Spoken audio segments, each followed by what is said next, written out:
Ma'am এই 6 দিন পরে এখন এই যে আপনি হাঁটাচলা করছেন, সিঁড়ি দিয়ে ওঠানামা করছেন, নিজের ছোটখাটো কাজগুলো করছেন, সেই আগের মতো প্রবলেমগুলো কি ফেস করছেন এখন? আমার আগের একটু কোনো প্রবলেম ফেস করছে না। আমার এখন আলহামদুলিল্লাহ অনেক সুস্থতা বোধ করি আমি। এবং কনফিডেন্স লেভেলটা নিশ্চয়ই আরো অনেকটুকু বেড়ে গেছে। হ্যাঁ হ্যাঁ, অনেক বেড়ে গেছে। দোয়া করি সফিউল্লাহ স্যারের জন্য, এই হসপিটালের সবার জন্য, আমাকে যে সেবা যত্ন করেছে ওনার জন্য আমি দোয়া রইল আমার পক্ষ থেকে, সবার জন্য ভালো থাকে, সুস্থ থাকে। হাঁটাচলা করতে পারতাম না, ব্যথা যখন বেড়ে যেত, আমি বাথরুমে ওয়াশরুমেও যেতে পারতাম না, এবং মানে আমার বসে যে খাবো এটাও আমার ভালো লাগতো না। আমার যে শরীরের মধ্যে একটা ভালো লাগা কাজ করা, মানে টেনশন তো আছেই, তারপরে মানে কোনো ভালো লাগতো না আমার কাছে। কিন্তু এখানে এসে স্যার আমার পৃথিবীটা একটা বিষাদগ্রস্ত মনে হতো, এখন আমার অনেকটা ভালো লাগে। আর এখন আমার মনে হয় যে আমি সুস্থ থাকবো, ভালো থাকবো।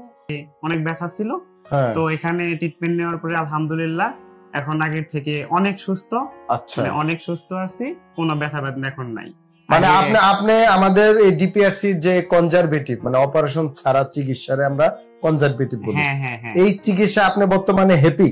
হ্যাঁ, আমি হ্যাপি আলহামদুলিল্লাহ। আমাদের এটি দরকার যে রোগী হ্যাপি, কারণ একটা রোগী 5 বছর ধরে যদি কোনো রোগে ভুগে, উনি হিপ জয়েন্টের সমস্যা, ব্যথা বেদনা, এবং একেবারে বাচ্চা একটা মানুষ, বেশি বয়স না, মাত্র জীবন শুরু, তো উনি অলরেডি এই বিষয়ে যেহেতু স্টুডেন্ট, অলরেডি ওনার এটা ডাটা কালেকশন হয়ে গেছে, উনি রিসার্চ করছে ইউটিউব, ফেসবুক, বিভিন্ন জায়গায় পড়ালেখা করতে করতে ঘুরতে ঘুরতে উনি বুঝে ফেলছে যে কি করণীয়।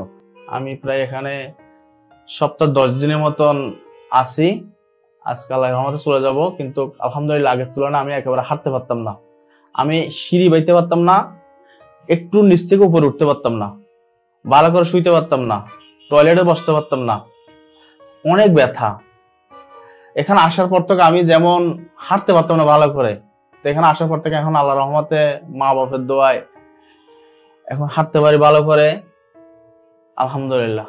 আমার সবচেয়ে বেশি আনন্দ হলো এটা, আমি আগে নামাজ পড়তে গেলে 2-1 সেকেন্ড পা দেখা রাখতে, এখন আমি 10 মিনিট আধা ঘন্টা বসে থাকলে সমস্যা নেই। এই যে আমার সাথে কিন্তু দীর্ঘ সময় অনেকক্ষণই বসে আছেন, যেটা প্রথম যখন আপনি আসছিলেন আপনার জন্য খুবই কষ্টদায়ক একটা ব্যাপার ছিল। এখন আমি এই যে উঠা বসা করতে পারি, এখন আর আমার ওইরকম ব্যথা নাই। আগে আমি হাঁটলে একটু খোঁড়ায় খোঁড়ায় হাঁটতাম, আমার এই জায়গায় একটু একটু ব্যথা করতো, এখন আর এই জায়গায় ব্যথা করে না, আমি স্বাভাবিকভাবে চলতে পারি। আমার তো খুব ভালো লাগে, আমি স্বাভাবিকভাবে এখন হাঁটতেছি। স্যার আমরা জানি আপনি যখন এসেছিলেন আমাদের কাছে একদম টোটালি হুইল চেয়ারে করে এসেছেন। জি, আমি হুইল চেয়ারে আছি। আর সেই মানুষটা আজকে সম্পূর্ণ নিজের পায়ে দাঁড়িয়ে আছে, এবং আমার পাশে যে দীর্ঘ সময় দাঁড়িয়ে কথা বলছেন, এটা তো আগে সম্ভব ছিল না, আমি দাঁড়াইতেই পারতাম না। এখন সেই মানুষটা আলহামদুলিল্লাহ দাঁড়িয়েছেন। আমরা আশা করব যত দিন যাবে আপনি আরো সুস্থ থেকে সুস্থ হবেন ইনশাআল্লাহ। দর্শক, এই মানুষটি হুইল চেয়ারে করে এসেছিলেন, মাত্র 7 থেকে 8 দিনের ব্যবধান, আলহামদুলিল্লাহ আজকে সম্পূর্ণ সুস্থ এবং ভালো হয়ে বাসায় ফেরত যাচ্ছেন, এবং উনি ওনার প্রবাস জীবন উনি ফেরত যাবেন। উনি সত্যি সত্যি হাঁটতে পারেন কিনা, কারণ উনি দাঁড়িয়ে থাকতে পারেন কিনা আমরা দেখেছি, আমরা একটু দেখবো উনি হাঁটতে পারেন কিনা, ওনার হাঁটাটা আমরা একটু দেখবো যে 7 থেকে 8 দিনে ওনার কতটুকু প্রোগ্রেস হয়েছে। স্যার আমার সাথে একটু হাঁটেন। আলহামদুলিল্লাহ, মাশাআল্লাহ। কে বলবে এই মানুষটা কয়েকদিন আগেই হুইল চেয়ারে করে এসেছে। আমার কাছে অনেক এই রোগটা মানে স্যারের মানে চিকিৎসাগুলো আমার কাছে খুবই ভালো লাগছে।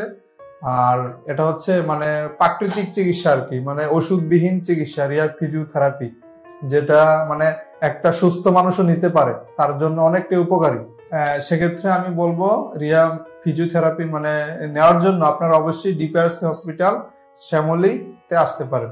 ডিপিআরসি লিমিটেড, আস্থা, বিশ্বাস ও নির্ভরতায় অবিচল। ডিপিআরসি লিমিটেড, আস্থা, বিশ্বাস ও নির্ভরতায় অবিচল।